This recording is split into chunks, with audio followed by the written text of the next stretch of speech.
أعوذ بالله من الشيطان الرجيم.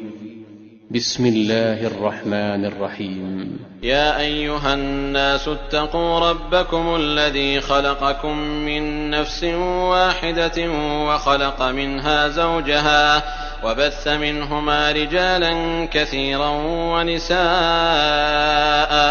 واتقوا الله الذي تساءلون به والأرحام إن الله كان عليكم رقيبا وآتوا اليتامى أموالهم ولا تتبدلوا الخبيث بالطيب ولا تأكلوا أموالهم إلى أموالكم إنه كان حوبا كبيرا وإن خفتم ألا تقسطوا في اليتامى فانكحوا ما طاب لكم من النساء مثنى وثلاث ورباع فإن خفتم ألا تعدلوا فواحدة أو ما ملكت أيمانكم ذلك أدنى ألا تعولوا وآتوا النساء صدقاتهن نحلة فإن طبن لكم عن شيء منه نفسا فكلوه هنيئا مريئا ولا تؤتوا السفهاء أموالكم التي جعل الله لكم قياما وارزقوهم فيها واكسوهم وقولوا لهم قولا معروفا وابتلوا اليتامى حتى إذا بلغوا النكاح فإن آنستم منهم رشدا فادفعوا إليهم أموالهم ولا تأكلوها إسرافا وبدارا أن يكبروا ومن كان غنيا فليستعفف ومن كان فقيرا فليأكل بالمعروف فإذا دفعتم إليهم أموالهم فأشهدوا عليهم وكفى بالله حسيبا. للرجال نصيب مما ترك الوالدان والأقربون وللنساء نصيب مما ترك الوالدان والأقربون مما قل منه أو كثر نصيبا مفروضا وإذا حضر القسمة أولو القربى واليتامى والمساكين فارزقوهم منه وقولوا لهم قولا معروفا وليخشى الذين لو تركوا من خلفهم ذرية ضعافا خافوا عليهم فليتقوا الله وليقولوا قولا سديدا إن الذين يأكلون أموال اليتامى ظلما إنما يأكلون في بطونهم نارا وسيصلون سعيرا. يوصيكم الله في أولادكم للذكر مثل حظ الأنثيين فإن كن نساء فوق 2 فلهن ثلثا ما ترك وإن كانت واحدة فلها النصف ولأبويه لكل واحد منهما السدس مما ترك إن كان له ولد فإن لم يكن له ولد وورثه أبواه فلأمه الثلث فإن كان له إخوة فلأمه السدس من بعد وصية يوصي بها أو دين. آباؤكم وأبناؤكم لا تدرون أيهم أقرب لكم نفعا فريضة من الله إن الله كان عليما حكيما. ولكم نصف ما ترك أزواجكم إن لم يكن لهن ولد فإن كان لهن ولد فلكم الربع مما تركن من بعد وصية يوصين بها أو دين ولهن الربع مما تركتم إن لم يكن لكم ولد فإن كان لكم ولد فلهن الثمن مما تركتم من بعد وصية توصون بها أو دين. وإن كان رجل يورث كلالة أو امرأة وله أخ أو أخت فلكل واحد منهما السدس فإن كانوا أكثر من ذلك فهم شركاء في الثلث من بعد وصية يوصى بها أو دين غير مضار وصية من الله والله عليم حليم. تلك حدود الله ومن يطع الله ورسوله يدخله جنات تجري من تحتها الأنهار خالدين فيها وذلك الفوز العظيم. ومن يعص الله ورسوله ويتعد حدوده يدخله نارا خالدا فيها وله عذاب مهين. واللاتي يأتين الفاحشة من نسائكم فاستشهدوا عليهن 4 منكم، فإن شهدوا فأمسكوهن في البيوت حتى يتوفاهن الموت أو يجعل الله لهن سبيلا. واللذان يأتيانها منكم فآذوهما، فإن تابا وأصلحا فأعرضوا عنهما، إن الله كان توابا رحيما. إنما التوبة على الله للذين يعملون السوء بجهالة ثم يتوبون من قريب فأولئك يتوب الله عليهم وكان الله عليما حكيما.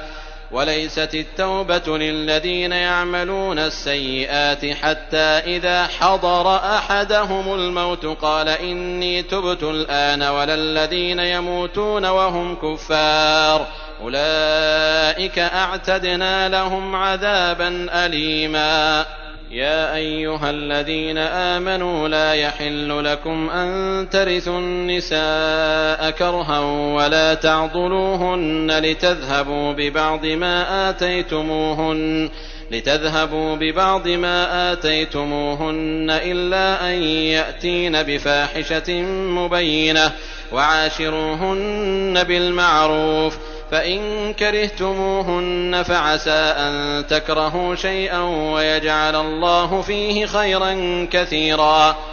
وإن أردتم استبدال زوج مكان زوج وآتيتم إحداهن قنطارا فلا تأخذوا منه شيئا، أتأخذونه بهتانا وإثما مبينا. وكيف تأخذونه وقد أفضى بعضكم إلى بعض وأخذن منكم ميثاقا غليظا. ولا تنكحوا ما نكح آباؤكم من النساء إلا ما قد سلف إنه كان فاحشة ومقتا وساء سبيلا. حرمت عليكم أمهاتكم وبناتكم وأخواتكم وعماتكم وخالاتكم وبنات الأخ وبنات الأخت وأمهاتكم اللاتي أرضعنكم وأخواتكم من الرضاعة وأمهات نسائكم وربائبكم اللاتي في حجوركم من نسائكم اللاتي دخلتم بهن، فإن لم تكونوا دخلتم بهن فلا جناح عليكم. وحلائل أبنائكم الذين من أصلابكم وأن تجمعوا بين الأختين إلا ما قد سلف إن الله كان غفورا رحيما. والمحصنات من النساء إلا ما ملكت أيمانكم كتاب الله عليكم، وأحل لكم ما وراء ذلكم أن تبتغوا بأموالكم محصنين غير مسافحين، فما استمتعتم به منهن فآتوهن أجورهن فريضة، ولا جناح عليكم فيما تراضيتم به من بعد الفريضة إن الله كان عليما حكيما. ومن لم يستطع منكم طولا أن ينكح المحصنات المؤمنات فمما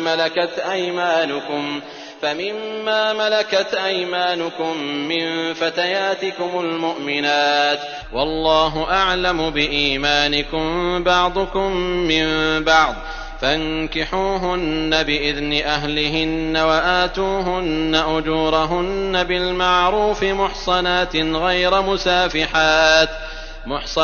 غير مسافحات ولا متخذات أخدان. فإذا أحصن فإن أتين بفاحشة فعليهن نصف ما على المحصنات من العذاب، ذلك لمن خشي العنة منكم، وأن تصبروا خير لكم والله غفور رحيم. يريد الله ليبين لكم ويهديكم سنن الذين من قبلكم ويتوب عليكم، والله عليم حكيم. والله يريد أن يتوب عليكم ويريد الذين يتبعون الشهوات أن تميلوا ميلا عظيما. يريد الله أن يخفف عنكم وخلق الإنسان ضعيفا. يا أيها الذين آمنوا لا تأكلوا أموالكم بينكم بالباطل إلا أن تكون تجارة عن تراض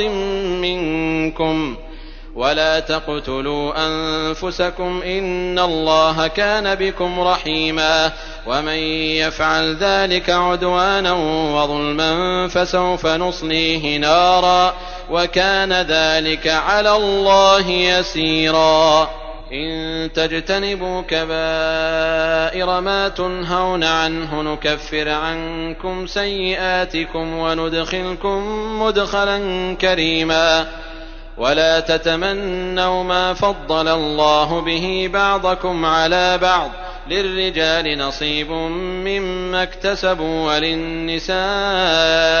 نصيب مما اكتسبن، واسألوا الله من فضله إن الله كان بكل شيء عليما. ولكل جعلنا موالي مما ترك الوالدان والأقربون والذين عقدت أيمانكم فآتوهم نصيبهم إن الله كان على كل شيء شهيدا. الرجال قوامون على النساء بما فضل الله بعضهم على بعض وبما أنفقوا من أموالهم، فالصالحات قانتات حافظات للغيب بما حفظ الله. واللاتي تخافون نشوزهن فعظوهن واهجروهن في المضاجع واضربوهن، فإن أطعنكم فلا تبغوا عليهن سبيلا إن الله كان عليا كبيرا. وإن خفتم شقاق بينهما فابعثوا حكما من أهله وحكما من أهلها إن يريدا إصلاحا يوفق الله بينهما إن الله كان عليما خبيرا. واعبدوا الله ولا تشركوا به شيئا وبالوالدين إحسانا وبذي القربى واليتامى والمساكين والجار ذي القربى والجار الجنب والصاحب بالجنب وابن السبيل وما ملكت أيمانكم إن الله لا يحب من كان مختالا فخورا. الذين يبخلون ويأمرون الناس بالبخل ويكتمون ما آتاهم الله من فضله وأعتدنا للكافرين عذابا مهينا. والذين ينفقون أموالهم رئاء الناس ولا يؤمنون بالله ولا باليوم الآخر ومن يكن الشيطان له قرينا فساء قرينا. وماذا عليهم لو آمنوا بالله واليوم الآخر وأنفقوا مما رزقهم الله وكان الله بهم عليما. إن الله لا يظلم مثقال ذرة وإن تك حسنة يضاعفها ويؤت من لدنه أجرا عظيما. فكيف إذا جئنا من كل أمة بشهيد وجئنا بك على هؤلاء شهيدا يومئذ يود الذين كفروا وعصوا الرسول لو تسوى بهم الأرض ولا يكتمون الله حديثا. يا أيها الذين آمنوا لا تقربوا الصلاة وأنتم سكارى حتى تعلموا ما تقولون ولا جنبا إلا عابري سبيل حتى تغتسلوا وإن كنتم مرضى أو على سفر أو جاء أحد منكم من الغائط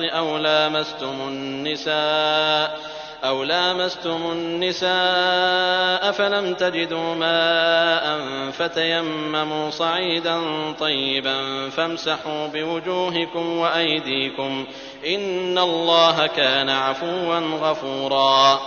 ألم تر إلى الذين أوتوا نصيبا من الكتاب يشترون الضلالة ويريدون أن تضلوا السبيل والله أعلم بأعدائكم وكفى بالله وليا وكفى بالله نصيرا. من الذين هادوا يحرفون الكلم عن مواضعه ويقولون سمعنا وعصينا واسمع غير مسمع وراعنا ليا بألسنتهم وطعنا في الدين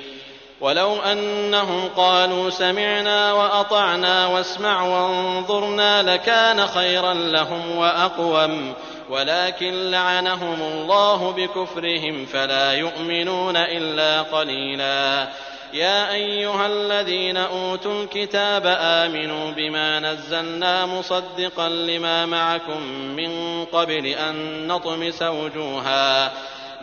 قبل أن نطمس وجوها فنردها على أدبارها أو نلعنهم كما لعنا أصحاب السبت وكان أمر الله مفعولا.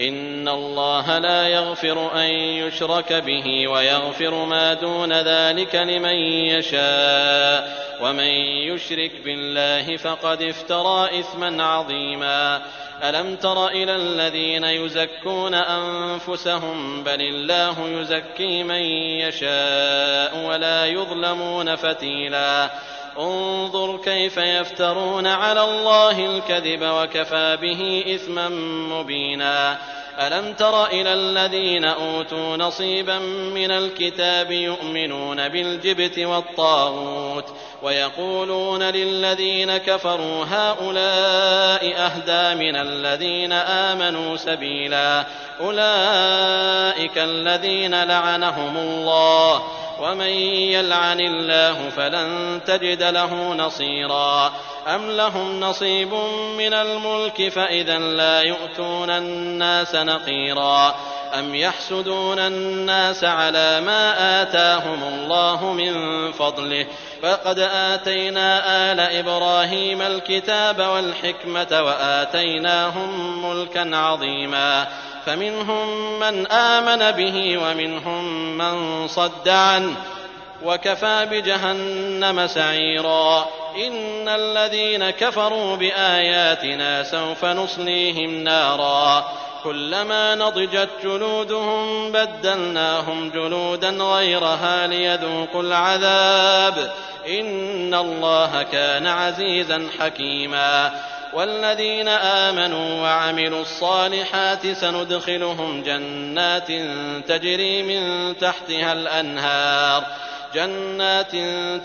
من تحتها الأنهار خالدين فيها أبدا لهم فيها أزواج مطهرة وندخلهم ظلا ظليلا. إن الله يأمركم أن تؤدوا الأمانات إلى أهلها وإذا حكمتم بين الناس أن تحكموا بالعدل إن الله نعم ما يعظكم به إن الله كان سميعا بصيرا. يا أيها الذين آمنوا أطيعوا الله وأطيعوا الرسول وأولي الأمر منكم فإن تنازعتم في شيء فردوه إلى الله والرسول إن كنتم تؤمنون بالله واليوم الآخر ذلك خير وأحسن تأويلا. ألم تر إلى الذين يزعمون أنهم آمنوا بما أنزل إليك وما أنزل من قبلك يريدون أن يتحاكموا إلى الطاغوت وقد أمروا أن يكفروا به ويريد الشيطان أن يضلهم ضلالا بعيدا. وإذا قيل لهم تعالوا إلى ما أنزل الله وإلى الرسول رأيت المنافقين يصدون عنك صدودا. فكيف إذا أصابتهم مصيبة بما قدمت أيديهم ثم جاءوك يحلفون بالله إن أردنا إلا إحسانا وتوفيقا أولئك الذين يعلم الله ما في قلوبهم فأعرض عنهم وعظهم وقل لهم في أنفسهم قولا بليغا وما أرسلنا من رسول إلا ليطاع بإذن الله ولو أنهم إذ ظلموا أنفسهم جاءوك فاستغفروا الله واستغفر لهم الرسول لوجدوا الله توابا رحيما فلا وربك لا يؤمنون حتى يحكموك فيما شجر بينهم ثم لا يجدوا في أنفسهم حرجا مما قضيت ويسلموا تسليما ولو أنا كتبنا عليهم أن اقتلوا أنفسكم أو اخرجوا من دياركم ما فعلوه إلا قليل منهم ولو أنهم فعلوا ما يوعظون به لكان خيرا لهم وأشد تثبيتا وإذا لآتيناهم من لدنا أجرا عظيما ولهديناهم صراطا مستقيما ومن يطع الله والرسول فأولئك مع الذين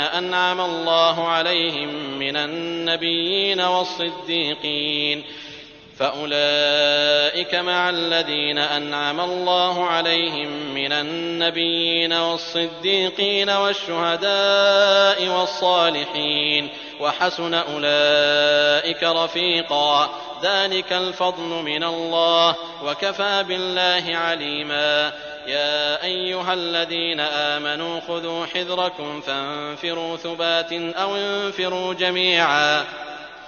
وإن منكم لمن ليبطئن فإن أصابتكم مصيبة قال قد أنعم الله علي إذ لم أكن معهم شهيدا ولئن أصابكم فضل من الله ليقولن كأن لم تكن بينكم وبينه مودة يا ليتني كنت معهم فأفوز فوزا عظيما فليقاتل في سبيل الله الذين يشرون الحياة الدنيا بالآخرة ومن يقاتل في سبيل الله فيقتل أو يغلب فسوف نؤتيه أجرا عظيما وما لكم لا تقاتلون في سبيل الله والمستضعفين من الرجال والنساء والولدان الذين يقولون ربنا أخرجنا من هذه القرية الظالم أهلها واجعل لنا من لدنك وليا واجعل لنا من لدنك نصيرا الذين آمنوا يقاتلون في سبيل الله والذين كفروا يقاتلون في سبيل الطاغوت فقاتلوا أولياء الشيطان إن كيد الشيطان كان ضعيفا ألم تر إلى الذين قيل لهم كفوا أيديكم وأقيموا الصلاة وآتوا الزكاة فلما كتب عليهم القتال إذا فريق منهم يخشون الناس كخشية الله أو أشد خشية وقالوا ربنا لم كتبت علينا القتال لولا أخرتنا إلى أجل قريب قل متاع الدنيا قليل والآخرة خير لمن اتقى ولا تظلمون فتيلا أينما تكونوا يدرككم الموت ولو كنتم في بروج مشيدة وإن تصبهم حسنة يقولوا هذه من عند الله وإن تصبهم سيئة يقولوا هذه من عندك قل كل من عند الله فما لهؤلاء القوم لا يكادون يفقهون حديثا ما أصابك من حسنة فمن الله وما أصابك من سيئة فمن نفسك وأرسلناك للناس رسولا وكفى بالله شهيدا من يطع الرسول فقد أطاع الله ومن تولى فما أرسلناك عليهم حفيظا ويقولون طاعة فإذا برزوا من عندك بيت طائفة منهم غير الذي تقول والله يكتب ما يبيتون فأعرض عنهم وتوكل على الله وكفى بالله وكيلا. أفلا يتدبرون القرآن ولو كان من عند غير الله لوجدوا فيه اختلافا كثيرا. وإذا جاءهم أمر من الأمن أو الخوف أذاعوا به ولو ردوه إلى الرسول وإلى أولي الأمر منهم لعلمه الذين يستنبطونه منهم ولولا فضل الله عليكم ورحمته لاتبعتم الشيطان إلا قليلا. فقاتل في سبيل الله لا تكلف إلا نفسك وحرض المؤمنين عسى الله أن يكف بأس الذين كفروا والله أشد بأسا وأشد تنكيلا. من يشفع شفاعة حسنة يكن له نصيب منها ومن يشفع شفاعة سيئة يكن له كفل منها وكان الله على كل شيء مقيتا. وإذا حييتم بتحية فحيوا بأحسن منها أو ردوها إن الله كان على كل شيء حسيبا. الله لا إله إلا هو ليجمعنكم إلى يوم القيامة لا ريب فيه ومن أصدق من الله حديثا. فما لكم في المنافقين فئتين والله أركسهم بما كسبوا أتريدون أن تهدوا من أضل الله ومن يضلل الله فلن تجد له سبيلا. ودوا لو تكفرون كما كفروا فتكونون سواء فلا تتخذوا منهم أولياء حتى يهاجروا في سبيل الله فإن تولوا فخذوهم وقتلوهم حيث وجدتموهم ولا تتخذوا منهم وليا ولا نصيرا إلا الذين يصلون إلى قوم بينكم وبينهم ميثاق أو جاءوكم حصرت صدورهم أن يقاتلوكم أو يقاتلوا قومهم ولو شاء الله لسلطهم عليكم فلقاتلوكم فإن اعتزلوكم فلم يقاتلوكم وألقوا إليكم السلم فما جعل الله لكم عليهم سبيلا. ستجدون آخرين يريدون أن يأمنوكم ويأمنوا قومهم كلما ردوا إلى الفتنة أركسوا فيها فإن لم يعتزلوكم ويلقوا إليكم السلم ويكفوا أيديهم فخذوهم وقتلوهم حيث ثقفتموهم وأولئكم جعلنا لكم عليهم سلطانا مبينا. وما كان لمؤمن أن يقتل مؤمنا إلا خطأ ومن قتل مؤمنا خطأ فتحرير رقبة مؤمنة ودية مسلمة إلى أهله إلا أن يصدقوا فإن كان من قوم عدو لكم وهو مؤمن فتحرير رقبة مؤمنة وإن كان من قوم بينكم وبينهم ميثاق فدية مسلمة إلى أهله وتحرير رقبة مؤمنة فمن لم يجد فصيام شهرين متتابعين توبة من الله وكان الله عليما حكيما. ومن يقتل مؤمنا متعمدا فجزاؤه جهنم خالدا فيها وغضب الله عليه ولعنه وأعد له عذابا عظيما. يا أيها الذين آمنوا إذا ضربتم في سبيل الله ولا تقولوا لمن ألقى إليكم السلام لست مؤمنا تبتغون عرض الحياة الدنيا فعند الله مغانم كثيرة كذلك كنتم من قبل فمن الله عليكم فتبينوا إن الله كان بما تعملون خبيرا.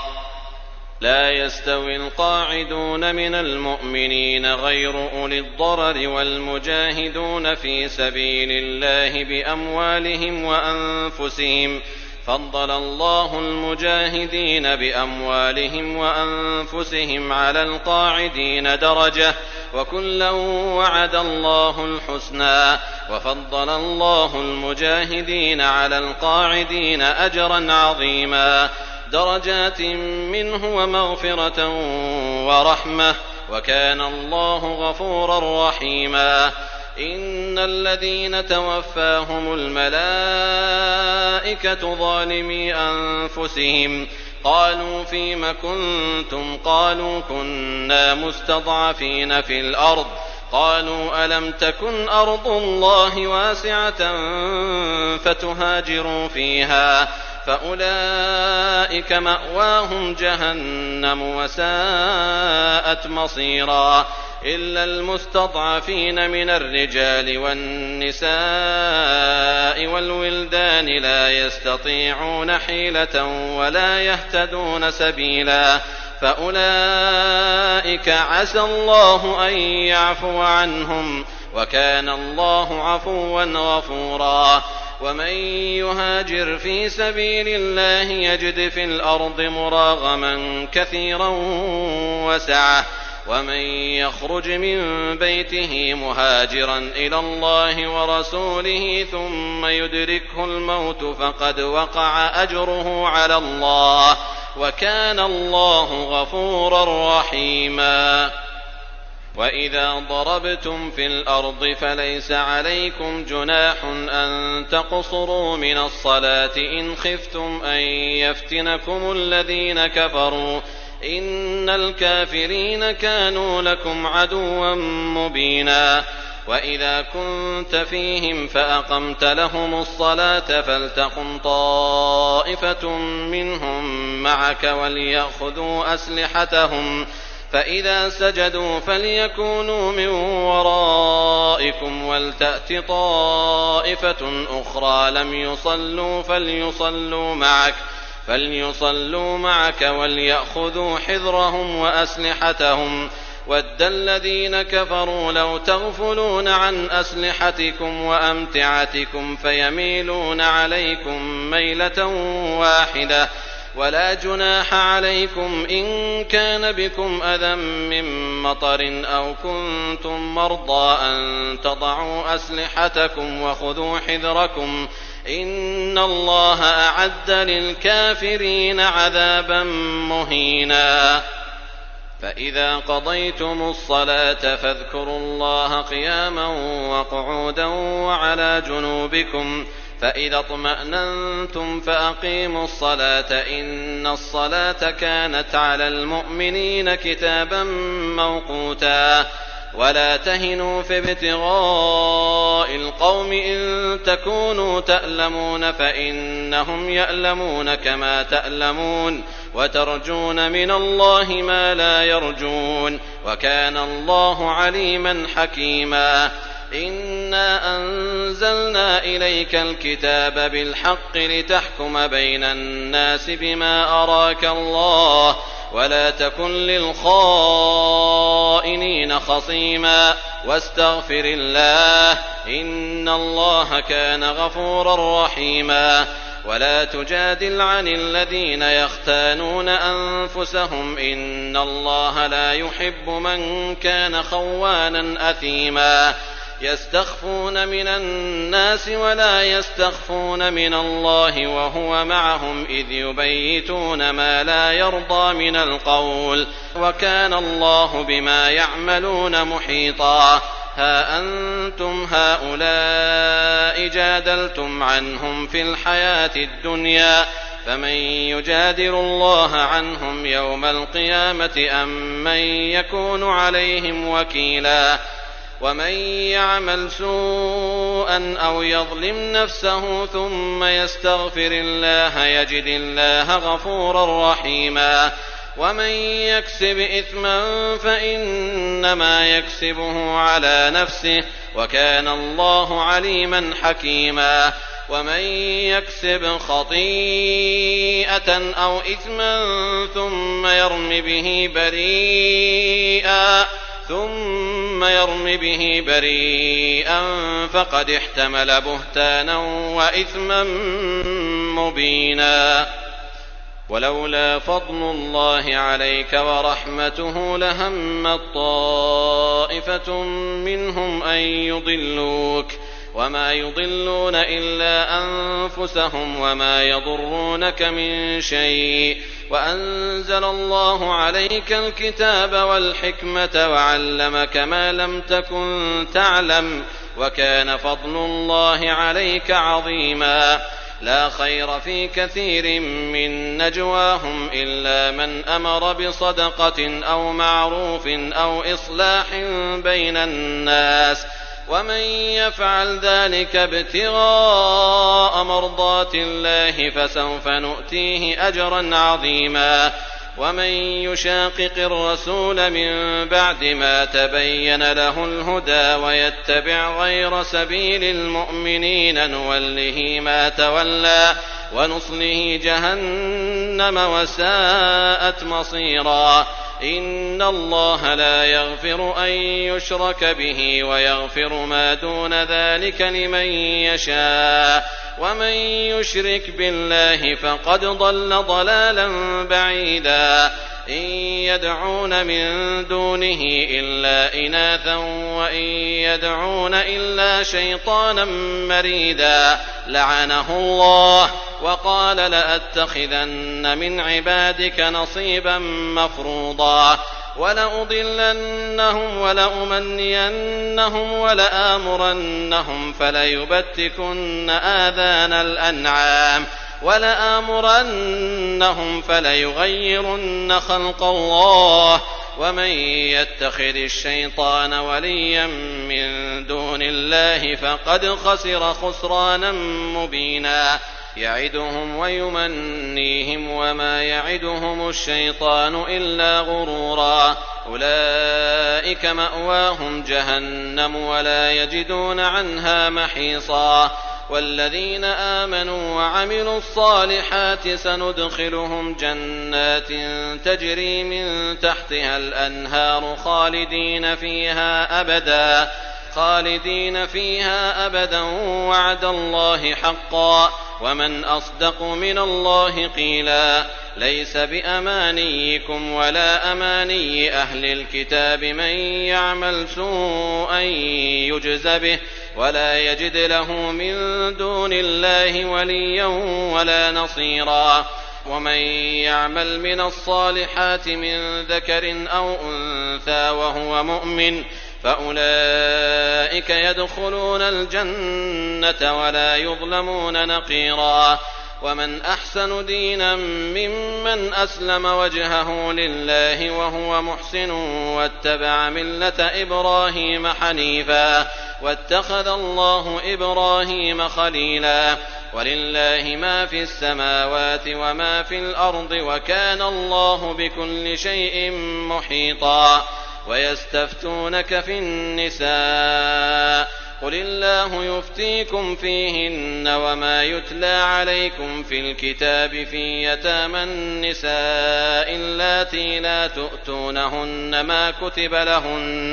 اللاتي لا تؤتونهن ما كتب لهن وترغبون أن تنكحوهن والمستضعفين من الولدان وأن تقوموا لليتامى بالقسط وما تفعلوا من خير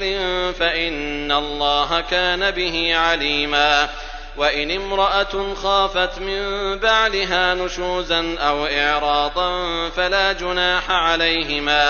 فلا جناح عليهما أن يصلحا بينهما صلحا والصلح خير وأحضرت الأنفس الشح وإن تحسنوا وتتقوا فإن الله كان بما تعملون خبيرا ولن تستطيعوا أن تعدلوا بين النساء ولو حرصتم فلا تميلوا كل الميل فتذروها كالمعلقة وإن تصلحوا وتتقوا فإن الله كان غفورا رحيما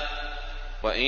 يتفرقا يغن الله كلا من سعته وكان الله واسعا حكيما ولله ما في السماوات وما في الأرض ولقد وصينا الذين أوتوا الكتاب من قبلكم وإياكم أن اتقوا الله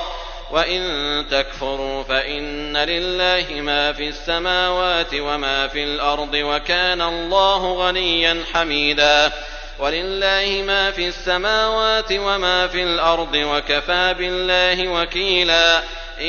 يشأ يذهبكم أيها الناس ويأت بآخرين وكان الله على ذلك قديرا من كان يريد ثواب الدنيا فعند الله ثواب الدنيا والآخرة وكان الله سميعا بصيرا يا أيها الذين آمنوا كونوا قوامين بالقسط شهداء لله ولو على أنفسكم أو الوالدين والأقربين إن يكن غنيا أو فقيرا فالله أولى بهما فلا تتبعوا الهوى أن تعدلوا وإن تلووا أو تعرضوا فإن الله كان بما تعملون خبيرا يا أيها الذين آمنوا بالله ورسوله والكتاب الذي نزل على رسوله والكتاب الذي أنزل من قبل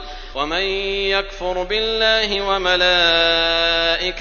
وكتبه ورسله واليوم الآخر فقد ضل ضلالا بعيدا إن الذين آمنوا ثم كفروا ثم آمنوا ثم كفروا ثم ازدادوا كفرا لم يكن الله ليغفر لهم ولا ليهديهم سبيلا بشر المنافقين بأن لهم عذابا أليما الذين يتخذون الكافرين أولياء من دون المؤمنين أيبتغون عندهم العزة فإن العزة لله جميعا وقد نزل عليكم في الكتاب أن إذا سمعتم آيات الله يكفر بها ويستهزأ بها فلا تقعدوا معهم حتى يخوضوا في حديث غيره إنكم إذا مثلهم إن الله جامع المنافقين والكافرين في جهنم جميعا الذين يتربصون بكم فإن كان لكم فتح من الله قالوا ألم نكن معكم وإن كان للكافرين نصيب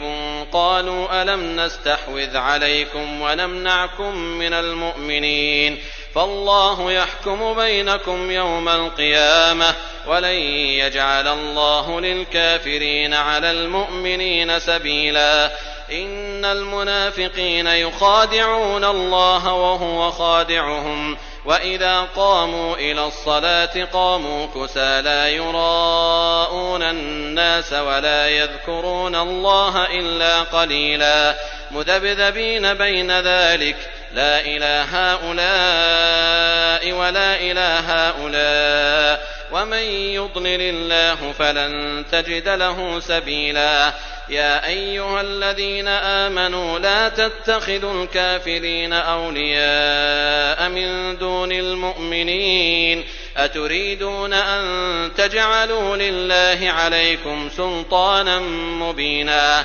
إن المنافقين في الدرك الأسفل من النار ولن تجد لهم نصيرا إلا الذين تابوا وأصلحوا واعتصموا بالله وأخلصوا دينهم لله فأولئك مع المؤمنين وسوف يؤتي الله المؤمنين أجرا عظيما ما يفعل الله بعذابكم إن شكرتم وآمنتم وكان الله شاكرا عليما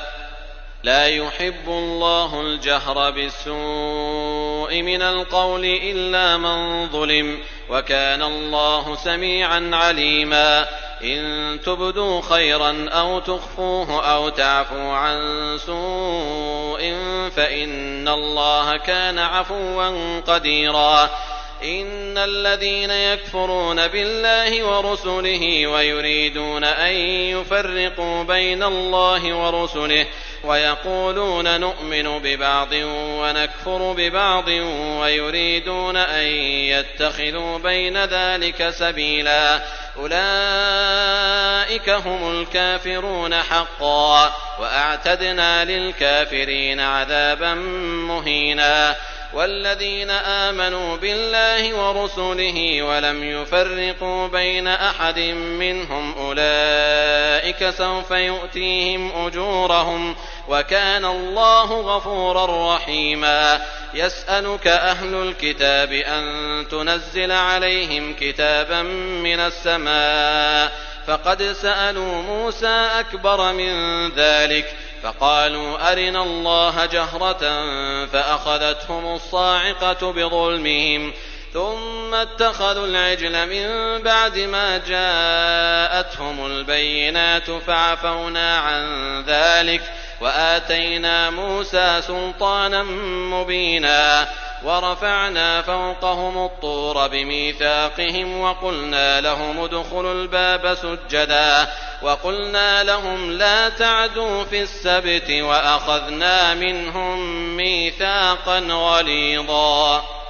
فبما نقضهم ميثاقهم وكفرهم بآيات الله وقتلهم الأنبياء بغير حق وقولهم قلوبنا غلف بل طبع الله عليها بكفرهم فلا يؤمنون إلا قليلا. وبكفرهم وقولهم على مريم بهتانا عظيما وقولهم إنا قتلنا المسيح عيسى ابن مريم رسول الله وما قتلوه وما صلبوه ولكن شبه لهم وإن الذين اختلفوا فيه لفي شك منه ما لهم به من علم إلا اتباع الظن وما قتلوه يقينا بل رفعه الله إليه وكان الله عزيزا حكيما. وإن من أهل الكتاب إلا ليؤمنن به قبل موته ويوم القيامة يكون عليهم شهيدا.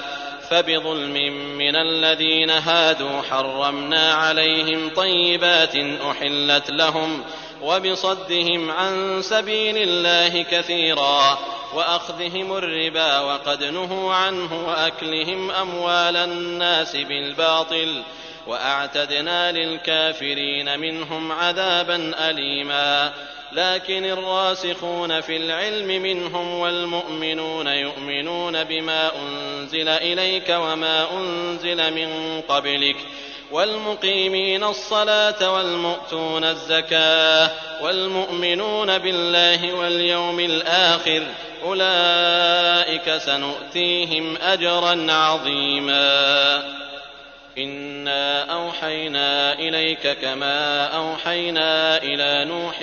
والنبيين من بعده